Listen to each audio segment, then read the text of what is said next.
Well, it is that time of year again, or it's about to be. It's time for the Game Awards. Bum, bum, bum. No disrespect to Thanksgiving. None of that yet.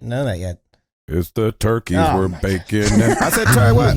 Yeah, that's true. You switched up the lyrics. I like that. Up, yeah. I like that. It's a lot. Mm-hmm. So I just thought I would go through. They hadn't put out the list of all the nominees, and I'm not going to go through every one of them because there's a ton of them here. But I thought I'd hit like the high level stuff and things that were.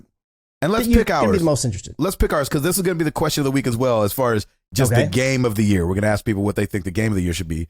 But as you go through, everybody listen up, and we'll just pick what we think will win or should win. Sure. Okay.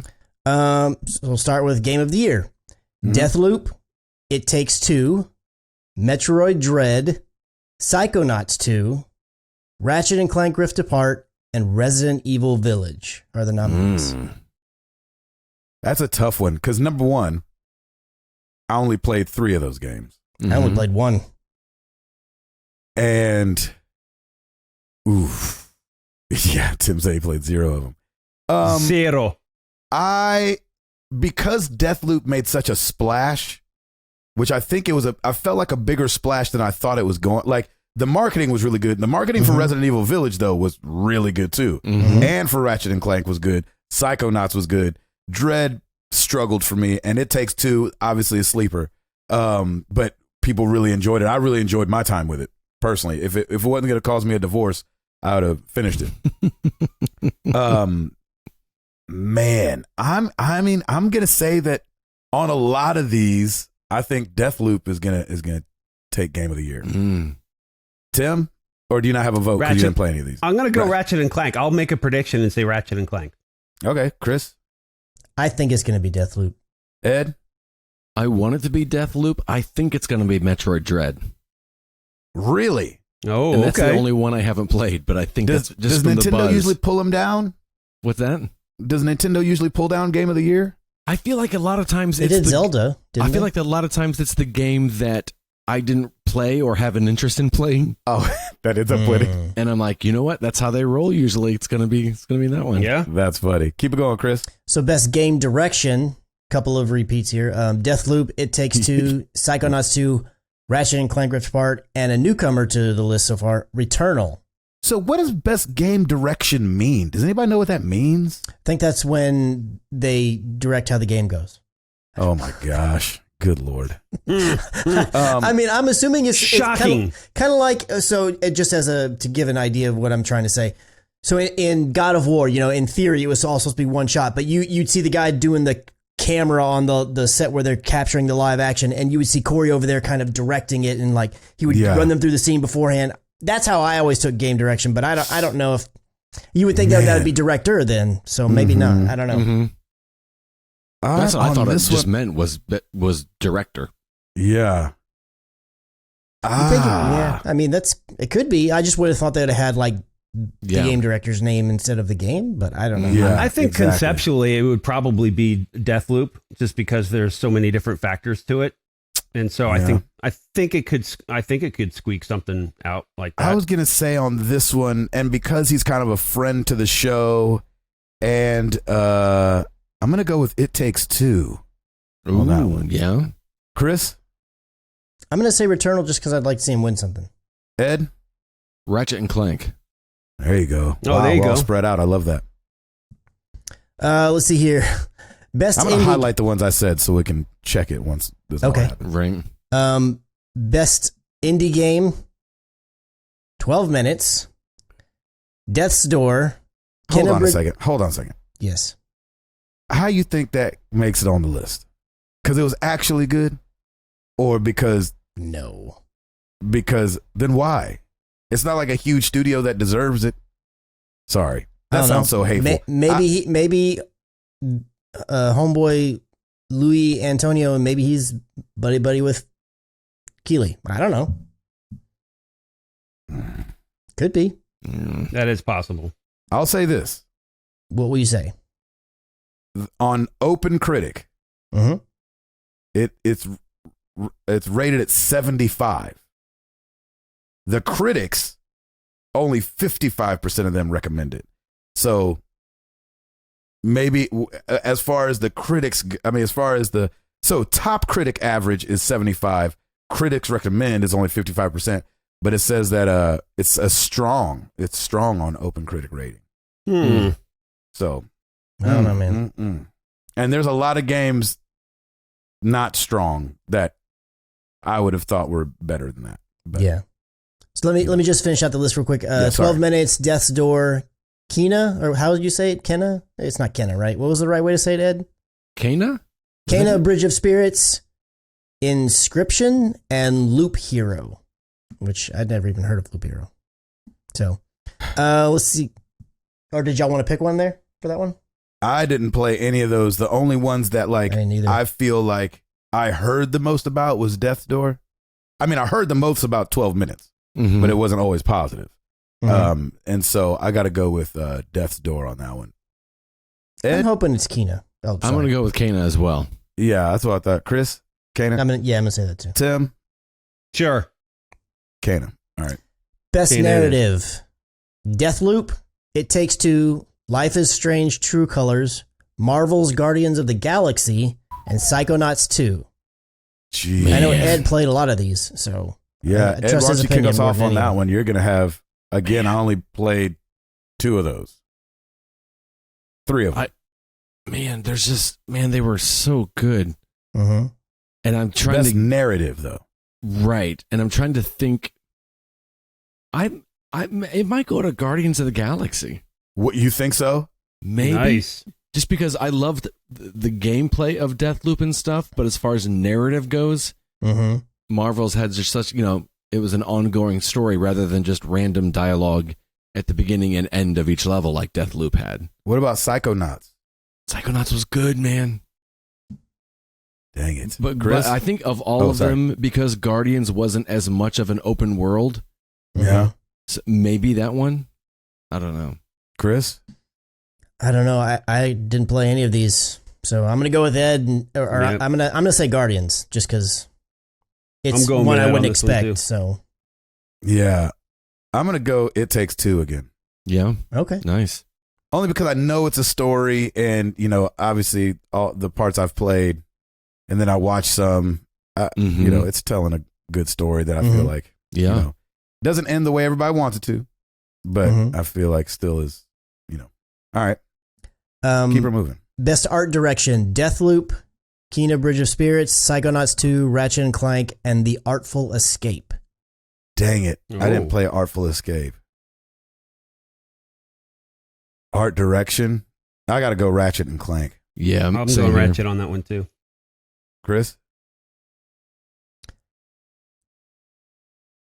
I could see Psychonauts or Kena getting it just because art direction, I feel like, is the one where they always go outside the box a little. I mean, don't get me wrong. I thought Ratchet and Clank was beautiful, and I'd be happy for them to win. I just feel like this is going to be one of those ones that they always kind of feel they choose like the one you're not expecting kind of thing. But Right. There you go. I mean, these are pretty solid. All these categories are pretty solid nominees. Like, I could see any of them going to any of them.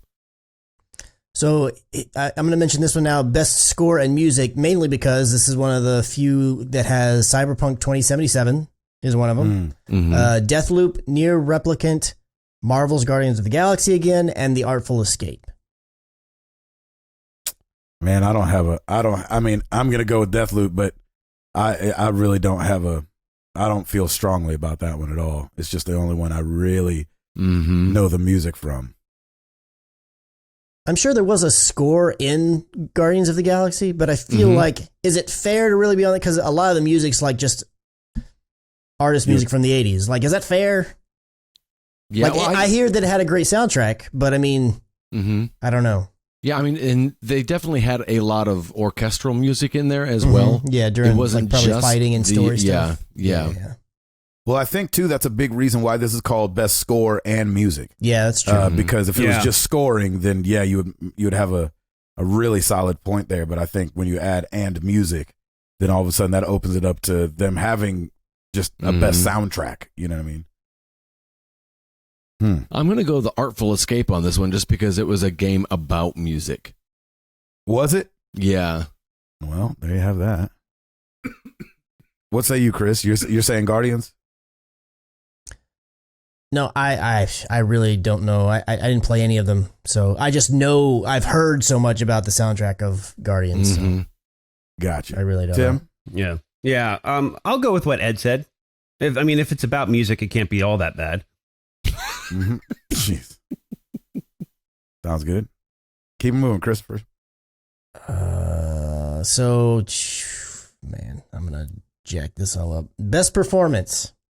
Okay, Erica Mori as Alex Chen for Life is Strange. Gus Fring for Anton Castillo. Far Cry 6. Because I don't know how to say homeboy's first name. Esposito. I don't know how to say his first name. Giancarlo. Giancarlo. Is that how you say it? That's how I thought, but I was like, there's no way that's right. Jason E. Kelly, Colt, that played as Colt Vaughn and Deathloop. Maggie Robertson as Lady, forget her name, the big vampire lady in Resident Evil Village. Dimitrescu. And then Ozioma Akaga as Juliana Blake in Deathloop. I don't know how to say her name either. Clearly. Dang it.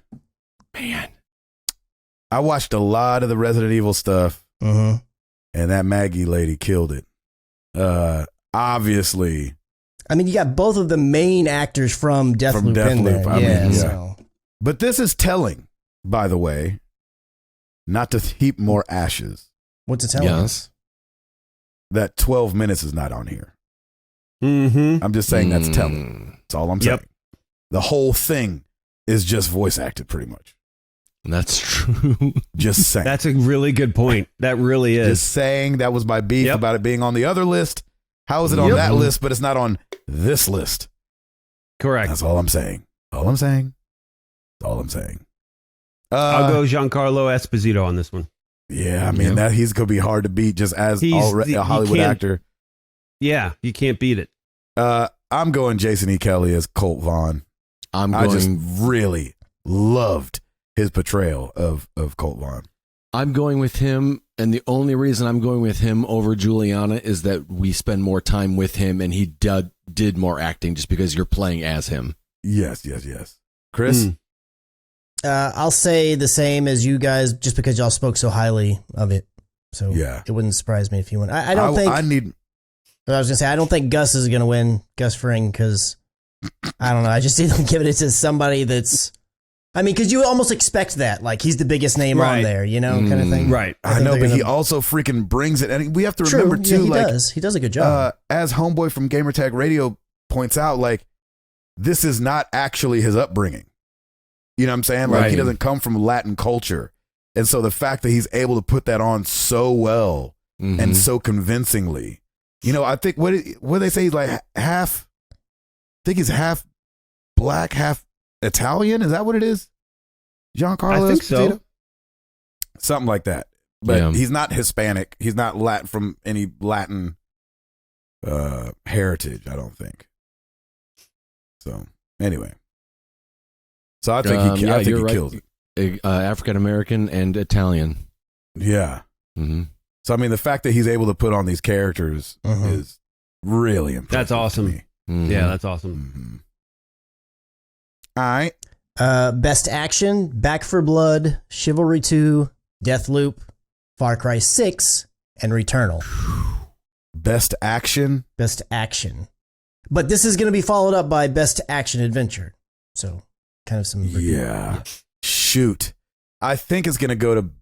I think it's going to go to Back for Blood, but I would like Returnal to win. Yeah, I'm with you. I would like to see Returnal win. I think Returnal can do it. I say Returnal. I want to see them win something. Yeah. Tim? I'll go Far Cry 6. Yep. Best Action Adventure: Guardians of the Galaxy, Metroid Dread, Psychonauts 2, Ratchet and Clank Rift Apart, and Resident Evil Village. I think they're going to give it to Ratchet and Clank. Really? I think you might be right. I'll go Resident Evil on this one, though, just because, well, yeah. I think just because it was such a look what the new gen can do. It was like the first game that everyone was looking forward to. Like, look at the riffs and all that. See, it was the knack of this generation. Mm-hmm. That's how exactly. That's how I kind of take it, is like, okay, I feel like it was doing the most in the action adventure that's new that you couldn't really do before. Not that any of the other aren't really good action and adventure. Right. That's how I take it. I just don't know if they're how the voter or the people that are voting, how are they interpreting, or are they given a like, I'm just using, this is a GameSpot article, so it doesn't have, I think on their actual website, it kind of gives a little bit of a little small paragraph as to what this means. Like this category, this is what we're looking for. Who won it last year? I don't remember, man. No, I have no idea. I don't remember who won Game of the Year last year. I know, right? That's a good question. I know always forget. Was it Ghost? No. I feel like Then it was what was the other one that Tim played? That one did win, but I don't think that was last year. That was 2 years ago? Yeah, I think that was 2 years ago. He's talking about Sekiro. Yeah. Sekiro. Yeah, yeah. Was it Sekiro. Hades? 2 years ago. Oh, was What'd it you say, Ed? Hades? Game of the year? Yeah. That sounds right. Does it? That'd be awesome. Okay. Best action adventure. I mean, unfortunately, I'm so mad I haven't played Metroid Dread yet. I really want to play that. I really want to play Guardians. But I just haven't gotten around to them. So I'm gonna have to say Ratchet and Clank. Even though, I mean, I'm saying it because I'm sad I haven't played the other games, but I did freaking love Ratchet and Clank. So it's not like I'm saying it in a way that was like, I don't like that, but I really do like it. Mm-hmm. Best family game, It Takes Two, Mario Party Superstars, new Pokemon Snap, Super Mario 3D World, plus Bowser's Fury, and WarioWare Get It Together. Well, there's a good chance Nintendo's taking something home in it. When you're 4 out of the 5 games. Yeah. Action adventure last year, the winner was Last of Us Part 2. Oh, okay. Oh, that makes sense because they didn't get Game of the Year, so they were like, yeah. Oh, wow. Because I think it was Hades. They did get Game of the Year last year. Wow. Did they? Shut my mouth. I'm all that screwed seems up. so long ago. I'm all screwed up. It does, doesn't it? It does feel forever ago, doesn't it? It does. It does. COVID, man. Best family. I think. Whoa. Superstars. Yeah. Even though I heard Pokemon Snap is really fun, but I'm going Mario Switch. Party Superstars. I'm going to go Super Mario 3D World. Chris? I'll say the Snap. Tim? Yep. Right. Whatever the Nintendo one is. Yeah, all 4 of them. Exactly. All of them. Okay, I'll finish off with this one. Best multiplayer game, Back 4 Blood, It Takes Two, Knockout City, Monster Hunter Rise, New World, and Valheim. I think that's how you say it. I heard a lot about it, but I think it was PC only, so I never played it. Dang it. I think Back 4 Blood will take it, but I want New World to get it. Yeah. So I'm going to say New World because I've talked to a couple people that have played it and they absolutely love it. Mm-hmm. Tim? It's the Amazon. It's their first real success for their stuff, right? Easy. Yeah. Well, unfortunately, I mean, I'm Easy, just reporting the news. I don't make the news. It's not an opinion piece. It's an editorial. I'll go Back 4 Blood on this one. Chris? I'll say Knockout City. I'll take a left turn. Ooh. Ed? I'll go Valheim. Oh, really? Nice. And this is what, on the 9th of something like that of December? Yes, Thursday, December 9th. I don't have a time. Probably we'll actually gonna get be to talk about it next week. And then, in 2 weeks, we'll have the actual answer. But it'll be fine.